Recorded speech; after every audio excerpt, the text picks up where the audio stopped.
সেই প্রাচীন যুগ থেকে নারীরা ফেস ওয়াশ বা ফেস মাস্ক হিসাবে যে রেমেডির উপরে চোখ বন্ধ করে ভরসা করেছে সেটি আর কিছুই নয়, উপটান, যা একবার ব্যবহারেই tan free even tone fair and bright skin পাওয়া যায়।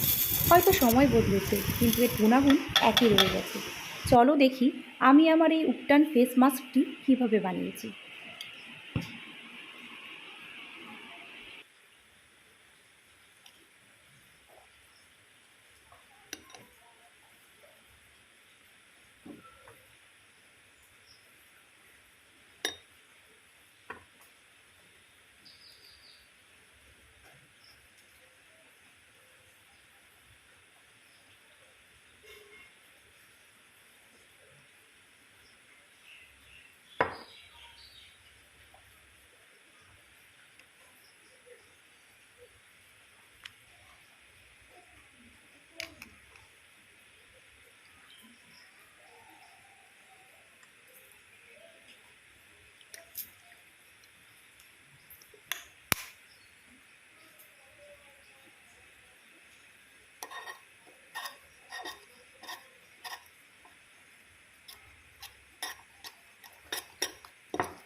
আশা করি তোমরা একবার মেখে বুঝতে পারবে এই প্যাকটি কতটা কার্যকর।